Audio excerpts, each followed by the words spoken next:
सुखी भवेयं निदुःखो अहं विच्चं अहं विय हिता च मे सुखी होन्तो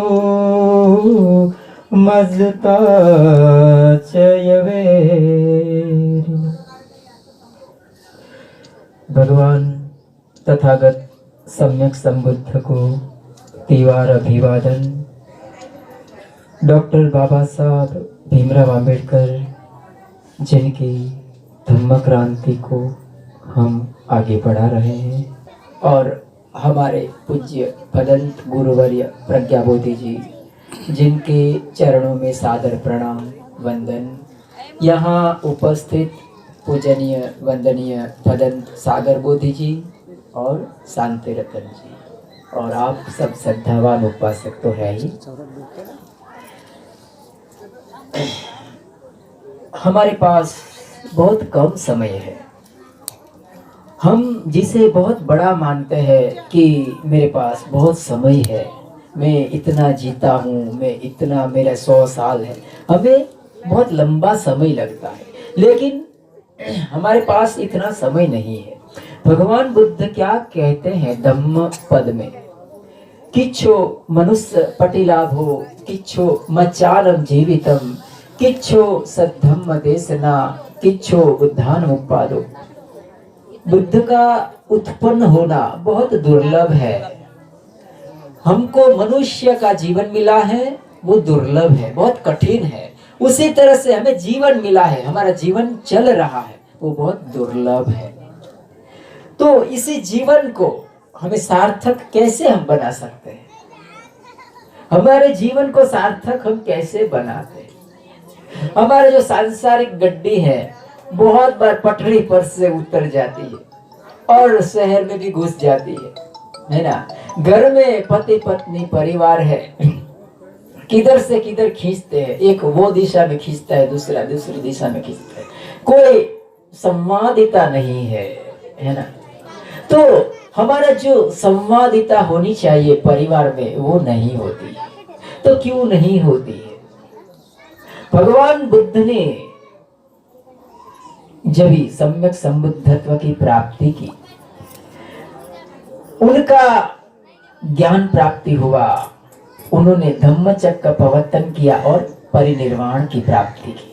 तो परिनिर्वाण के समय उन्होंने कुछ धम्म उपदेश दिया था। आनंद को भगवान बुद्ध क्या कहते हैं?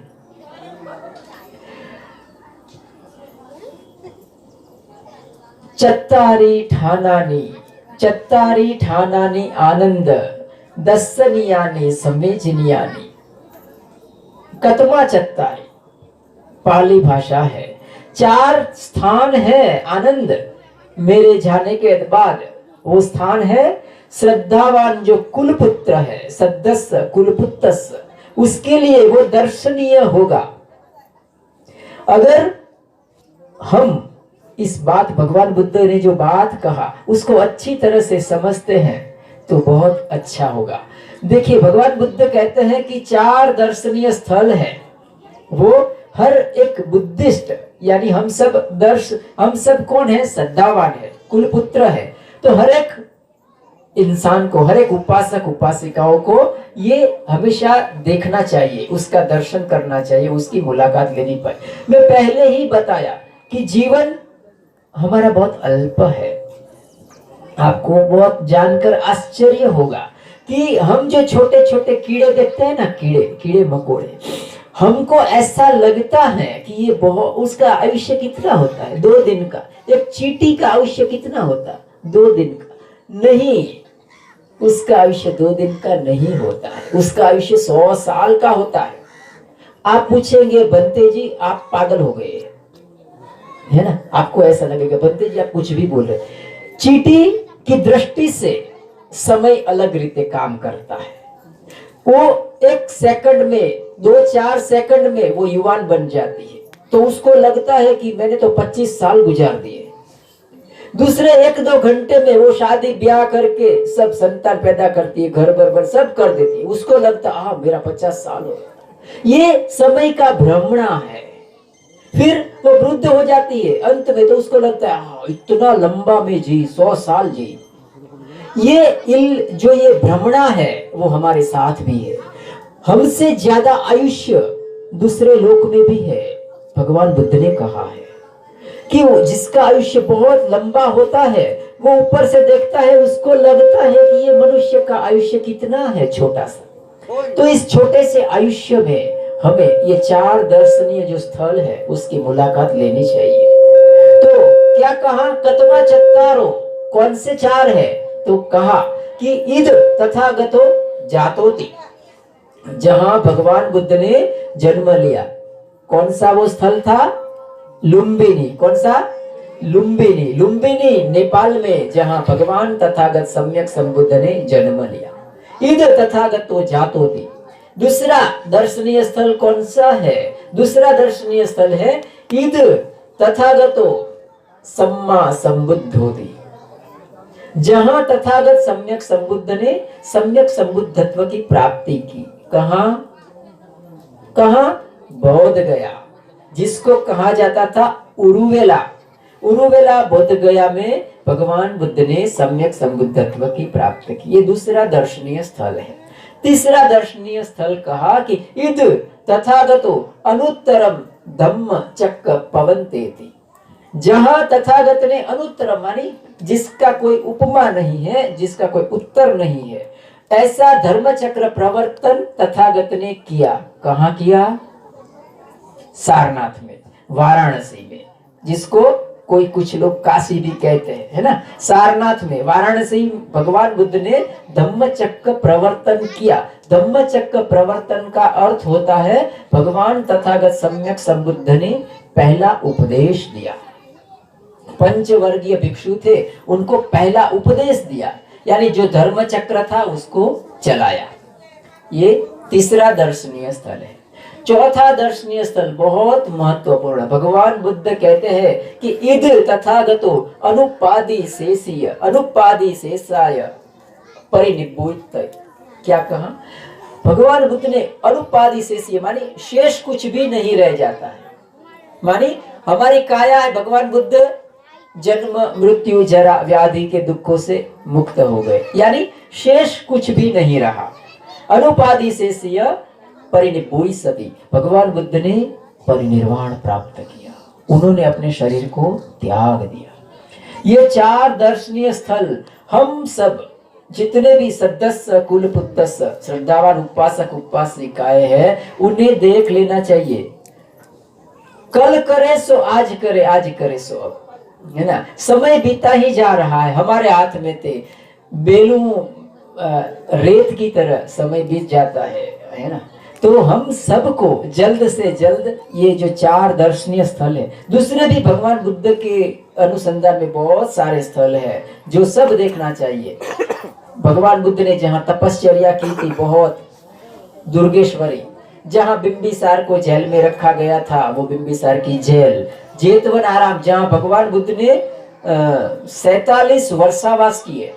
पुब्बाराम, जहाँ विशाखा माता ने पुब्बाराम अर्थात विहार का निर्माण किया। ऐसे अनेक तकरीबन 70 जितने स्थल है भगवान बुद्ध के संलग्न। तो ये सब आपको देखने के मिलेगा और आपको जानकर हैरान होगा कि हमारे गुजरात में और यहाँ आप नागपुर में बहुत टिकट का जो किराया है वो बहुत ज्यादा है।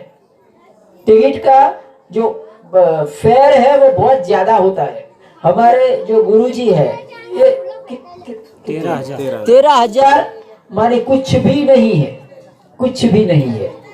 तो सिर्फ ये नॉन प्रॉफिटेबल है। और आप सब लोग, मेरा आपसे अनुरोध है कि जल्द से जल्द आप सब उसमें जाइए। समय हमारे हाथ में चला जाता है और फिर दूसरे साल तक राह देखनी पड़ेगी। तो आप सबको मैं इतना धम्मवाणी कहा और आप सब ने बहुत अच्छी तरह से मेरी बात को सुना, इसीलिए आपका बहुत बहुत धन्यवाद। सबका मंगल हो, सबका मंगल हो, सबके जीवन में खुशहाली आए, हमारे पुण्य कर्म में सब भागीदार बने, सब भागीदार बने। अहम अवेरोमि अव्यापजोमि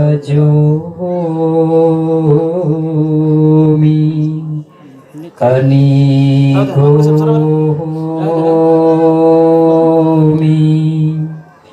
सुखी परिहरामि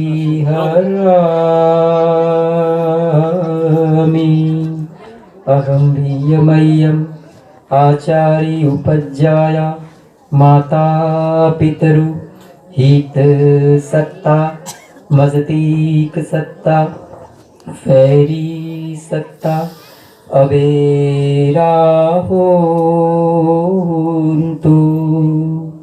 अव्यापजाहोन्तु अनिघाहोन्तु सुखी अत्तानं परिहरन्तु दुःखामुचन्तु यथा लब्ध संपत्तितो मा विगच्छन्तु कमसका साधु साधु मंगल।